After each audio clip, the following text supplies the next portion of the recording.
বাবা হারা এতিমেরা রে, ও বাবা হারা এতিমেরা।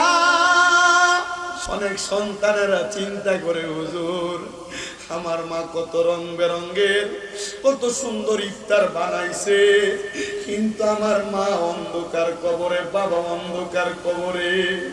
এই যুগে আইসা কত রকমের ইফতার আমরা চোখে দেখি, ইফতার নিয়ে পয়সা থাকবো, কিন্তু আমার মার তো আমি দেখতাম না। আরে কারণে ইফতার করবো হুজুর?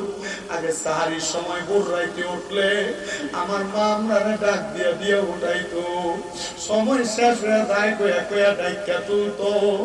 এখন মাটি কবরে কেউ তোমার ডাইকা তোলে না। ও সন্তান, ঈদুল ফিতরের সামনে আসবে, সবার জন্য নতুন জামা কাপড় কিনবা, কিন্তু তুমি তো তোমার মাটার লেগে একটু জামা কাপড় কিনতে পারতা না, কিংবা কার লাগা মা দো অন্ধকার কবরে। ও সন্তান, তোমার আব্বাদার লাগা কিছু কিনতে পারতা না, কিংবা কেমনে তোমার আব্বাদা তো অন্ধকার কবরে। সন্তান বুইড়া গেছো রে, তোমার মা বাবার কষ্টের কথা আব্বা জান দামি কোনো জামা কাপড় পরে নাই, সন্তানকে আদর যত্ন করে পড়াইছে, মার কাপড় ছিঁড়া থাকতো, মা সুই সুতা দিয়ে ছিঁড়াইয়া ছিঁড়াইয়া পড়তো, কিন্তু কাপড় রাস্তাতে 10-20 টাকা বাইন্দা রাখে এটা সন্তানকে দিয়া দিত। সকালের পান্তা ভাত গুলা মা খাইছে না, তুমি ফুতের জন্য রাইকা দিছে, আমার ফুতরা রইতে দিয়া বাড়িতে আসলে আমার ফুতরা খাইবো। আইরে কে জানি এমন মারে মাটি দিয়ে আজকের মাহফিলে বসছে। সন্তান রে, জাননি রে সন্তান, ওই মা দুঃখিনী তুমি সন্তান বড় কষ্ট করে মানুষ করছে। এখন তোমার ঘরে কত মেহমান খানা খায়, কিন্তু তুমি তোমার মার এক মা খানা খাওয়াইতে পারো না, পারো না কেমনে তোমার মা অন্ধকার কবরে। আইরে আব্বা জানে ঈদের দিনে পুরান জামা কাপড় পরে ঈদের নামাজ পড়তে গেছে, সন্তান যদি জিজ্ঞাসা করছে বাবা আপনি কি নতুন কোন জামা কাপড় পরতেন না, আব্বা কইতে এখন কি আর আমার ঈদের বয়স আসেনি, তুমি ফুতের নতুন জামা কাপড় বাপে কিনা দিছে, আব্বার যে টাকা নাই অভাবের কথা তোমার শোনাইছে না। ওই আব্বার অন্ধকার কবরে তোমার কাছে টাকার অভাব নাই, কিন্তু তোমার বাপের বড় অভাব, আব্বা জানবে 500 টাকা দিয়ে কিনে একটা লুঙ্গি পরাইতে পারো না। কিন্তু বড় দুঃখের বিষয় রে, অনেক সন্তানের মা বাবা বাচ্চা আছে কথা সত্য, বাইরে বাইরে ঝগড়া কইরা মা বাপরা আলাদা কইরা দিয়া রাখছে। মা বউয়ের সাথে ঝগড়া হওয়ার কারণে মা বাপরে জুদা কইরা দিয়া রাখছে। অনেক সন্তান হয়তো আছে বউ শুধু আপনার কথার কথাই কইছে, তোমরা 2-3 ভাই, তুমি কি লেগে তোমার মা বাপরে একাই সপ্তাহে ভাত খাওয়াও, ভাগ করতে পারো না, আর 2-3 ভাই তো বাকি আছে। এই কথা শুই না বহু মা বাবা আলাদা আলাদা ভাত খায়, এক সপ্তাহে করে খায়, আর এক সপ্তাহে করে, আর এক সপ্তাহে করে, সকালে করে খায়, দুপুরে করে খায়, রাত্রে ওই করে খায়। সন্তানদের কেউ যদি এমন মা বাপরে পূজা করে দিয়া থাকো, তোমার মতো শোকার আমার দরকার নাই, কারণ এই ওয়াজ মাহফিল না, ওয়াজ মাহফিল না। যদি চাঁদপুরের সবচাইতে বড় আলেম আইনা তোমরা মাহফিল করো, ওই মাহফিল কোনোদিন কবুল হবে না। হুজুর কেন? কারণ ওই মা বাপরে ভাত না দিয়া তুমি ওয়াজ মাহফিলে বক্তার ওয়াজ শুনবা, কাম হবে না। মা বাপরে ভাত না দিয়া মক্কা মদিনা যায় হজ করবা, কাম হবে না। মা বাপরে ভাত না দিয়া আল্লাহর কাছে সেজদা দিয়া কানবা, লাভ হবে না। আমি জানি বহু জায়গার ভিতরে গেলে আমার কাছে মুরব্বীরা আপনার ভিতরে চাপ দিয়া বেরা কই হুজুর ওয়াজটা কইরে, আমার ভূতে আমারে ধমক দেয়, আমার ভূতে আমারে ভাত খাওয়ায় না। হুজুর আমরা জুদা করে দিছে, হুজুর আমরা বুড়া বুড়ি আলাদা আলাদা রাখতে খাওয়া লাগে। এ সন্তান মনে রাই করে, তুমি ফুতের জন্য যদি মা বাবার এক ফোঁটা চোখের পানিও ঝরে, তুমি ফুতে কিন্তু আল্লাহর কাছে জবাব দিতে পারবা না। বহু সন্তানেরা মা বাপরে শ্বশুর শাশুড়ির চাইতে বেশি দাম দেয় না। শ্বশুর শাশুড়িরে আব্বা আম্মা কয়া ডাকে, মা বাপরে বুড়ি কয়া ডাক দেয়, বুড়া কয়া ডাক দেয়। সন্তান কেউ যদি এমন কাম করে থাকো, যাও তোমার পাউডি আমার সামনে দাও, আমি আমার দিব্যা দিয়ে তোমার পাউডি পরিষ্কার করে দিব। শুধু ওয়াদা করবা হুজুর আমি এখান থেকে বাড়িতে আমার মার পায়ে ধরে মাপ চামো, আমার বাবার পায়ে ধরে মাপ চামো। কারণ মা বাপ যদি তোমার মাফ না করে স্বয়ং আল্লাহ তোমার মাফ করবে না। নবীজি তো বলতেছে সাখাতুর রাব্বি ফি সাখাতিল ওয়ালিদাইন, আম্মা আব্বার অসন্তুষ্টিতে আমার আল্লাহ অসন্তুষ্ট হয়ে যায়। তুই ফুতে মা বাপরে বাদ দিতি না, খাওয়াইতি না, মা বাপরে বুড়া বুড়ি করে ডাকবি, জুদা করে দিবি, আর আমার আল্লাহ তোর প্রতি রাজি খুশি হবে, দিন আর রাজি খুশি হবে না। আমার আল্লাহ বেজার হয়ে যাবে রে, আমার আল্লাহ বেজার হয়ে যাবে। সন্তান রে করো ধরে আবদার করি, ওই মা বাবার পায়ে ধরে মাপ চাইবা। আজকে এখান থেকে যাইয়া মা বাবার পাউডি ধরবা। যতক্ষণ পর্যন্ত তোমার মা বাবা মুখ দিয়া বলছে তোমার মাফ করে দিছি, ততক্ষণ পর্যন্ত মা বাবার পাও ছাইর না। হুজুর কেন কেন কেন? কারণ মা বাবা যতক্ষণ না মাফ না করবে তুমি সন্তান মাফ পাবে না। ও সন্তান,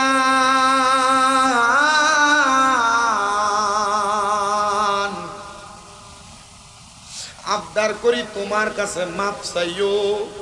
অনেকে চিন্তা করতে হুজুর মাপ চাইতে তো আমার শরম লাগবো। আরে কিসের শরম? মা বাবার পায়ের কাছে ছোট হইলে তোমার দাম কমতো না, তোমার ইজ্জত কমতো না। আম্মা আব্বার পায়ে ধরলে তোমার সম্মান কমবে না।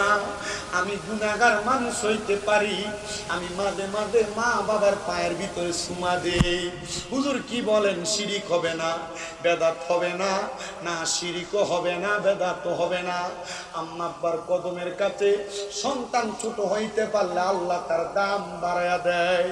তুমি চাইবা কিনা আমি জানি না, তবে আমি যেই দিন শুনছি মা বাবার কদমের কাছে সন্তান ছোট হইলে আল্লাহ ওই সন্তানের দাম বাড়ায়, ইজ্জত বাড়ায়। এরপরেই মাদ্রাসায় ক্লাস 6-7-এ পড়ি মনে হয়, ওই সময় বাড়িতে যাইয়া আমার মা বাপ ঘরে ঘুমায়, ওই ঘুমন্ত মা বাবার পায়ের মধ্যে আমি সুমা দিছি। সন্তান রে, এরপর থেকে আল্লাহ আমার যথেষ্ট সম্মান দিছে, যথেষ্ট ইজ্জত দিছে। যে সম্মান আল্লাহ আমার দিছে এর 1% আমি পাওয়ার যোগ্য না, এর চাইতে হাজার হাজার গুণ বেশি সম্মান আল্লাহ আমার দিছে। তোমাদের কাছে আবদার জানাই, বাড়িতে যাইয়া মা বাবার কাছে মাপ চাইও।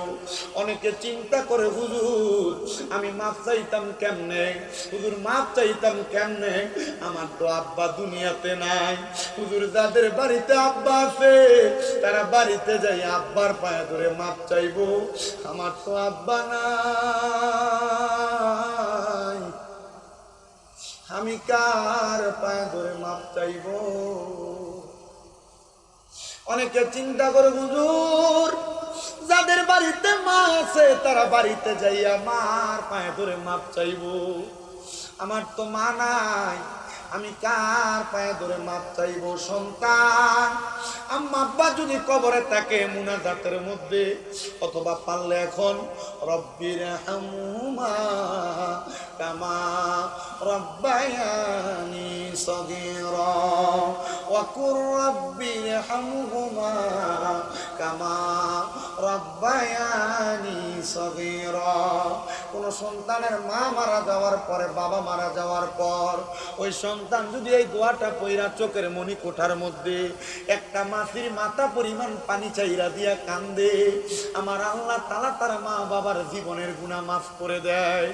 ও সন্তান, তোমার বুঝি আব্বা অন্ধকার কবরে, এখান থেকে বাড়িতে যাইয়া সবার মুখ দেখবা কিন্তু বাপের মুখটা দেখতা না।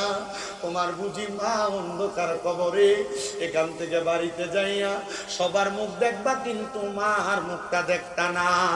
এমন অনেক সন্তান আছে মা বাপরে মাটি দিয়া যে আসছে, এখন কবরস্থানের সামনে নিলে মা বাপের কবর চিনেও দিতে পারতো না।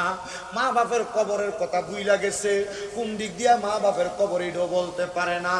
সন্তান তোমার কাছে আবদার জানাই, মা বাপ মইরা গেছে মনে করো না তোমার দায়িত্ব শেষ হয়ে গেছে। নবী আমার কয়, মা বাপ মারা যাওয়ার পরে একটা সন্তান সন্তানের উপরে 5টা দায়িত্ব। নবী কি দায়িত্ব? বলে 1 নাম্বার আসসালাতু আলাইহিমা, তার জন্য দোয়া করা। 2 নাম্বার ওয়াল ইস্তিগফারু লাহুমা, তার জন্য ক্ষমা প্রার্থনা করা। 3 নাম্বার ওয়া ইনফাদু আহাদিহিমা, আম্মা আব্বার কোনো ওয়াদা থাকলে, ঋণ থাকলে পরিশোধ করে দেওয়া। 4 নাম্বার ওয়াসিলাতির রাহমিল্লাতি লা তুসালু ইল্লা বিহিমা, আম্মা আব্বার আত্মীয় স্বজনের সাথে সম্পর্ক বজায় রাখা। 5 নাম্বার ওয়া ইকরামু সাদিকিহিমা, আম্মা আব্বার বয়সী মুরব্বীদেরকে সম্মান করা, ইজ্জত করা। কিন্তু সন্তান মা বাবার জন্য কি দোয়া করে আমি জানি না। মনে রাখবা, মা বাবার জন্য দোয়া করলে মা বাবার রুহ শান্তি পায়, আত্মা শান্তি পায়। হুজুর আমি দোয়া করবো কেমনে? আমি দোয়া পারি না। মসজিদের হুজুরটারে লইয়া যায় কি কবর জিয়ারত করতে পারো না? এলাকার একটা আলেম লইয়া যায় কি কোরআন খতম করাইতে পারো না? মনটা কি চায় না মা বাপটার লেগে দোয়া করতে? আগে তো কত সুন্দর মা বাপের কথা স্মরণ করে রমজানে কোরআন খতম করাইতো, দোয়া দুরুদ করতো। কিন্তু এখন আর এগুলা রসুন না, এগুলা বন্ধ হয়ে গেছে।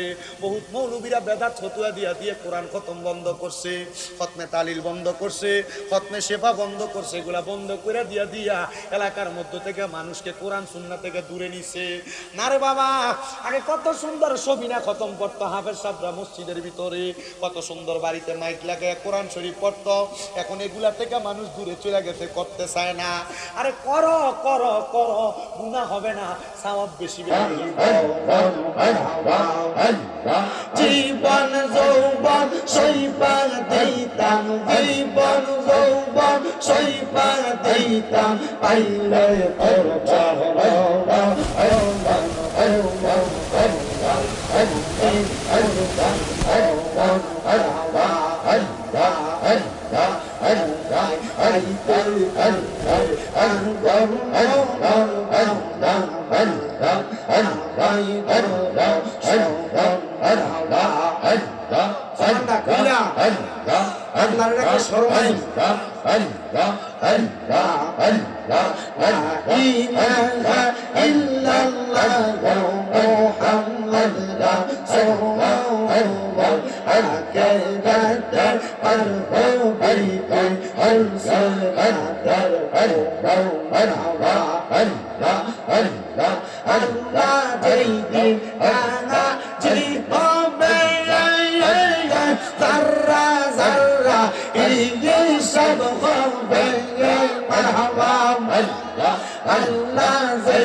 সেই দিন তোমায় কে তোরাবে, সেই দিন তোমায় কে তোরাবে, মোহাম্মদ রাসূল আগে রাতে পার হবি তুই, ফুলসে রাতের আল্লাহ আল্লাহ আল্লাহ আল্লাহ ইলাহা ইল্লাল্লাহ মোহাম্মদ রাসূল আগে রাতে পার হবি তুই, ফুলসে রাতের আল্লাহ আল্লাহ আল্লাহ আল্লাহ 40,000 বাবা চার লাগবে ফুলসে রাত আনারি দিতে মারহাবা আল্লাহ আল্লাহ 40,000 বাবা চার লাগবে ফুলসে রাত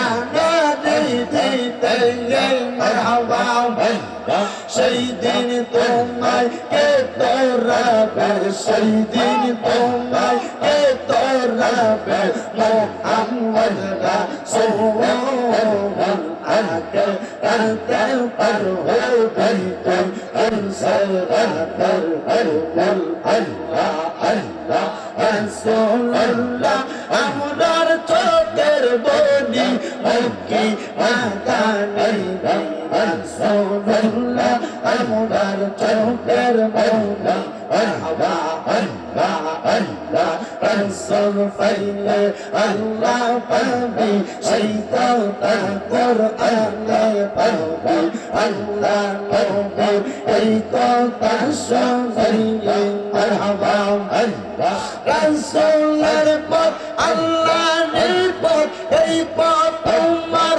নাজাতের কোথায় তো সবাই সেই পথটাকে ধরি মুক্তি মাদানি রাসূলুল্লাহ আমরার সফর বলা আল্লাহ আল্লাহ আল্লাহ আল্লাহ আল্লাহ আল্লাহ আল্লাহ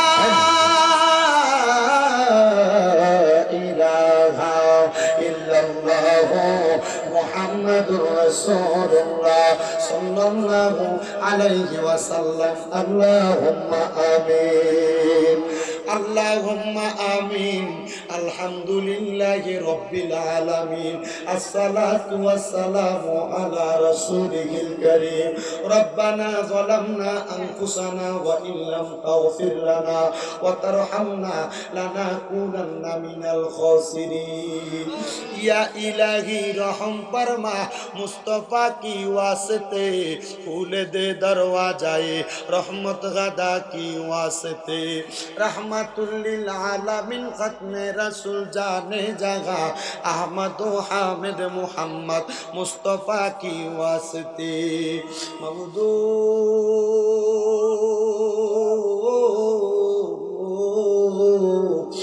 দয়াল আল্লাহ আপনি কি আসমানে না জমিনে না পাহাড়ে না দরিয়ায় এ গত জীবনে আপনার কত তালাশ করলাম সন্ধান পাইলাম না আল্লাহ বহু সন্ধানের পরে এই চাঁদপুর জেলার অন্তর্গত শাহরাস্তি থানাধীন কাজিরকা পুত্তুরপাড়া জামে মসজিদ প্রাঙ্গণে মহাপবিত্র ঈদে মিলাদুন নবী সাল্লাল্লাহু আলাইহি ওয়াসাল্লাম উদযাপন উপলক্ষে কাজিরকা যুব সমাজ ও এলাকাবাসীর উদ্যোগে 10তম বার্ষিক ওয়াজ ও দোয়ার মাহফিল সাজাইয়া আমার সঙ্গে উলামায়ে কেরাম বিশেষ করে দাড়ি পাকা মুরব্বী বাবারা যুবক নওজোয়ান ভাইয়েরা ছোট্ট ছোট্ট মাসুম বাচ্চারা পর্দার অন্তরালের আমার কত মা বোনেরা তুমি আল্লাহর শাহিন শাহী পাক দরবারে গুনাহগার কাঙ্গালের বেশে মুনাজাতের ভিতরে দুইটা হাত বাড়াইয়া দিছে গো আল্লাহ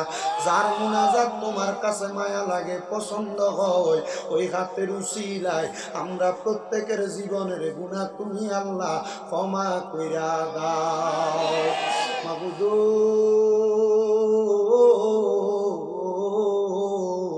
আল্লাহ দুনিয়াতে এক দরজার মধ্যে ফকিররে যদি মানুষ ফিরিয়া দেয় ভিক্ষুকরে যদি মানুষ ফিরিয়া দেয় ভিক্ষুক যাইয়া আরেক দরজার মধ্যে হাত বাড়ায় গো আল্লাহ আল্লাহ তোমার রহমতের দরজা থেকে যদি আমরা বান্দাদেরকে ফিরিয়া দাও বলো না গো আমরা বান্দারা আমাদের তো আর কোনো খোদা নাই আমরা কার কাছে যাইয়া হাত বাড়ামু দয়াল রে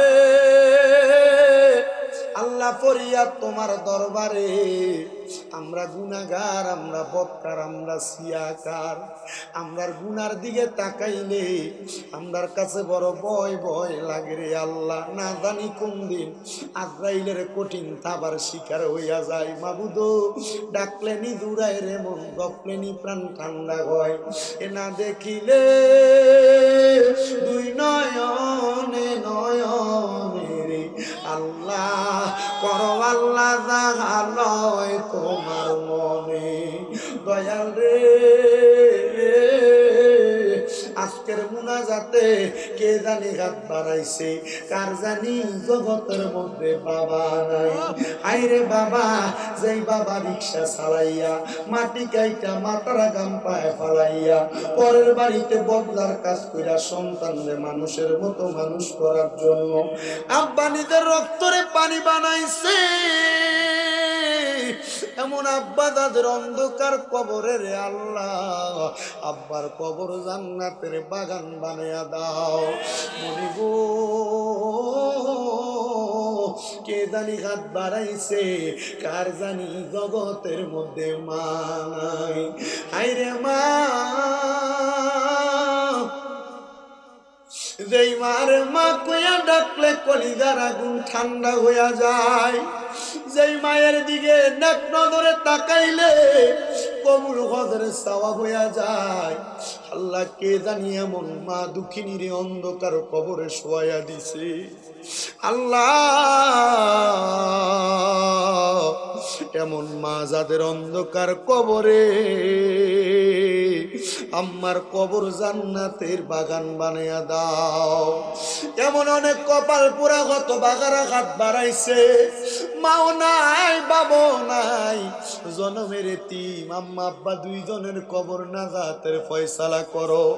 যাদের মা বাবা বেঁচে আছে হায়াতে তৈয়বা নসিব করে দাও। আম্মা আব্বা সুস্থ থাকলে পরিপূর্ণ সুস্থতা নসিব করো। আম্মা আব্বা বেঁচে থাকলে হায়াতে তৈয়বা নসিব করো। আম্মা আব্বার হায়াতে বরকত দান করো। মনের নেক নেক আশাগুলা পূরণ করো। দয়াল রে ফরিয়াদ তোমার দরবারে। আজকের মাহফিলে যারা টাকা দিয়া, পয়সা দিয়া, শ্রম দিয়া, বুদ্ধি দিয়া, পরামর্শ দিয়া, মাইক দিয়া, লাইট দিয়া, প্যান্ডেল দিয়া, মিডিয়ার বাইরে সহ সম্মানিত শ্রোতা মণ্ডলী, পুরুষেরা, পর্দার অন্তরালের মা বোনেরা, বিশেষ করে তাবারুকের জন্য যারা দান করে সহযোগিতা করেছে, তাদের প্রত্যেককে তুমি কবুল মঞ্জুর করে নাও। এই মাহফিলের যুব সমাজ এলাকাবাসী 10তম মাহফিল করে, আল্লাহ কিয়ামত পর্যন্ত এই মাহফিল দায়েম এবং কায়েম রাখার তৌফিক দান করো।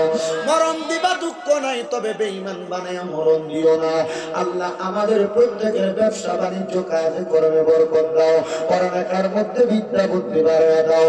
আমার ফিলিস্তিনের গাজার মুসলমানদেরকে হেফাজত করো। সোনার বাংলাদেশের উপর তোমার কাছে রহমত বরকত দান করে দাও। আল্লাহ যতগুলা ফরিয়াদ করলাম, দরখাস্ত করলাম, কবুল মঞ্জুর করো। অনেকের চাকরি হয় না, ব্যবস্থা করো। বিদেশ যাওয়ার চেষ্টা করে যাইতে পারে না, ব্যবস্থা করো। অনেকের কন্যা বিবাহ দিতে পারে না, বিবাহের ব্যবস্থা করো।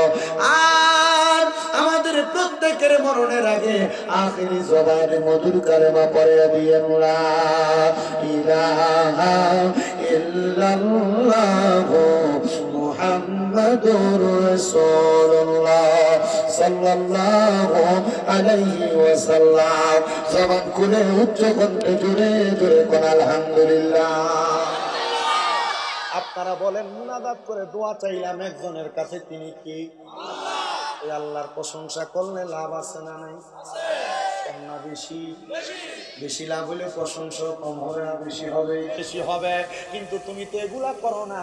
বলে হুজুর মা বাপ মরে গেছে, দোয়া করে আর কি করাম, তারা লাভ হইব কি? তারা যা করছে এর কর্মফল কবরে ভোগ করব।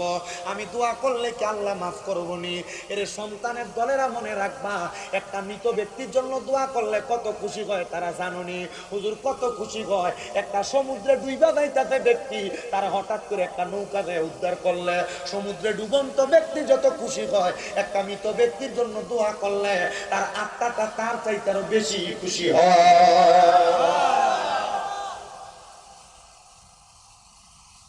দোয়া করবেন নি? আপনি মাসে একবারও কবর জিয়ারত করেন না। বছর ঈদের নামাজ পড়ে আসার সময় মন চাইলে করেন না, চেত করেন না।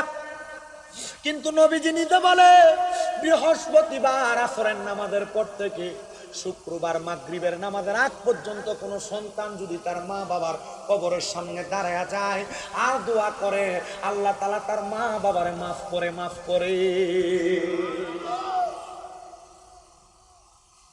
আরে চোখেরই পলকে তুমি হতে পারো লাশ, চিরতরে বন্ধ হবে তোমারই নিঃশ্বাস। হবে এলান তোমারই নাম মসজিদের মাইকে, হবে এলান তোমারই নাম মসজিদের মাইকে। বাড়িওয়ালা নাই রে বাড়ি, নাই রে দুনিয়াতে, বাড়িওয়ালা নাই রে বাড়ি, নাই রে দুনিয়াতে, বাড়িওয়ালা নাই রে বাড়ি, নাই রে দুনিয়াতে। বাড়ি গাড়ি রেল ফ্যাক্টরি টাকার পাহাড়, বিলাসিতা কেটেছে জনম কতই অহংকার। দামি কাপড় ছেড়ে হবে, দামি কাপড় ছেড়ে হবে সাদা কাফন পরিতে।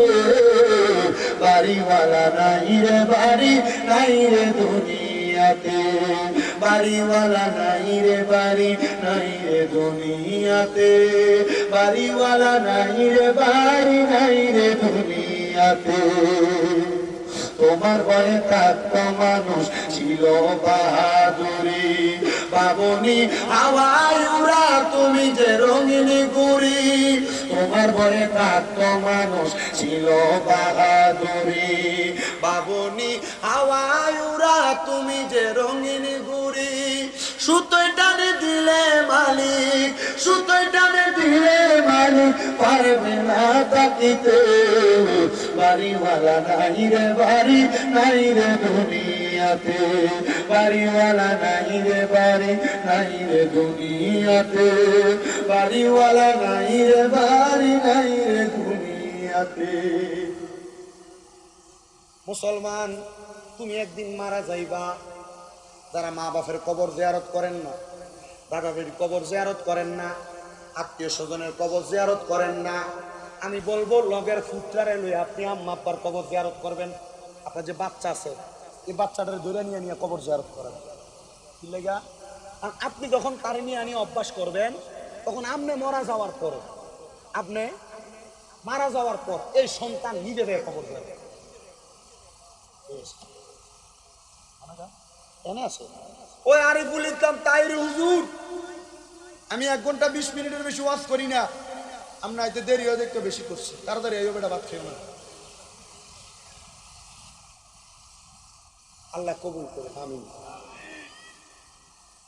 এ কারলে দেবেন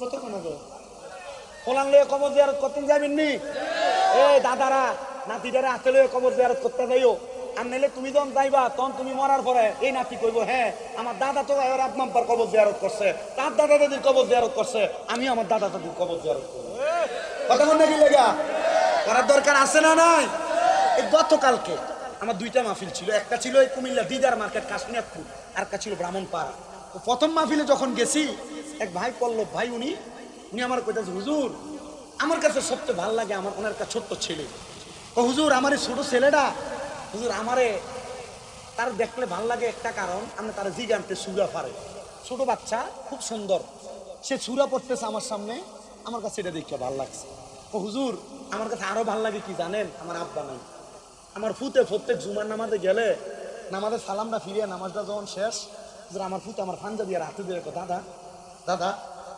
হুজুর আমার ফুতে আমার টাইম নেই আমার বাপের কবরের সাথে নিয়ে যাবো ওই মিয়া ওয়াদা করেন হাত তোলেন সবাই ডান হাত তোলেন বলেন আমরা আমাদের ছোট বাচ্চাদের সাথে নিয়ে কবর জিয়ারত করব আস্তে করে শুধু এক বেড়া শুধু করার দরকার আছে করলে লাভ হইব আগে সবে বরাতে ফোলাফাইনে করতো কবরস্থান পরিষ্কার করতো অনকালা করেনি আমি জানি না শেষ এটি শেষ পোল্যান্ডে ডাক দিল আইয়ে না পোল্যান্ডে ডাক দিল আইয়ে না করবেন নি আব্বাইডি কইরেন ছোট ছোট বাচ্চাদেরকে অভ্যাসটা করাইয়েন আল্লাহ আমরা তৌফিক দান করুন সবে বরাতে হালুয়া রুটি রুসুম উঠতে গেছে গা এটি করে না সবে কদরে যে মিলাদ পড়াইতো কোরআন খতম হইতো বেরিয়ে দন কোরআন ফরাই বুঝলে গেছে ওই যে গেছে রমজান মাসে মহিলারা এরা কোরআন শরীফ যে বাস করে গিলে পিলে ফেসে রাখছে অনবরে রয়েছে আমার কষ্ট আছে মোটামুটি 1 সাল দিয়ে কতটা ভাত খাওয়া বেশি বিরক্ত হয়ে গেছে মনে বুঝতেছে যদি বিরক্ত হয়ে যান আমার কথাটি কামে লাগবো মনে হইতেছে নি চলবে শুধু আপনারা না আমি কিন্তু আপনার উদ্দেশ্য কই ওই যে দেখছেন এতলা চোখ এর ভিতরে শুনেও কিন্তু অনেকে হেদায়েতের কথা আমিন কর আরো জোরে কোন আমি কোরআন শরীফের কথাটা বলতেছি এক লোক আমাকে এই মিরপুরে 10 নম্বরে না 12 নম্বরে থাকে আমার কল দিছে হুজুর আমি যে দাঁড়িয়ে রাখছি আমার বউ তো বারবার যাওয়ানোর পরে আর আইয়া না হুজুর আপনার ওয়াজ শুনছি আপনি এক ওয়াজে কইছিলেন নবীর সুন্নত দাড়ি যদি না থাকে যদি কবরে যায় 3টা প্রশ্ন মান রব্বুকা আমি কমু রাব্বি আল্লাহ ওমান দীনুকা আমি কমু দীনিয়াল ইসলাম হুজুর কবরে গেলে 3 নম্বর প্রশ্ন করব ওমান হাজার রাসূল এই ব্যক্তির চিনুনি হুজুর আমার দাড়িটি না থাকলে আপনি কইছেন নবী যদি আমার দিয়ে ছায়া ক আমি তোরে চিনি না হুজুর নবী না চিনলে তো আল্লাহ শুনতো হুজুর আমি এই কথা চিন্তা করে আমি দাঁড়িয়ে রাখছি হুজুর আমার বউ কইছে আমি দাঁড়িয়ে রাখুন আমার বুড়া মানুষের মতো লাগে হুজুর আমার বউ আমার বাচ্চা যেই বেড়ি নবীর সুন্নতকে পছন্দ করছে না সারো কথা কয় না কেন? আর যে বউয়ের কারণে নবী পাইতা না, এই বউ দিয়ে কি করবা তুমি? আল্লামা হযরতে আল্লাহর ওলি হাসান বসরি উনি বিয়ে করে নাই, ওনারা জিজ্ঞেস করছে আপনি বিয়ে করেন না কেন? আরে তাকবীর, আস্তে তাকবীর দিছে। নারে রিসালাত, পবিত্র ঈদে মিলাদুন নবী, আল্লামা আরিফুল ইসলাম তাহিরি সাহেবের আগমন এই এলাকার পক্ষ থেকে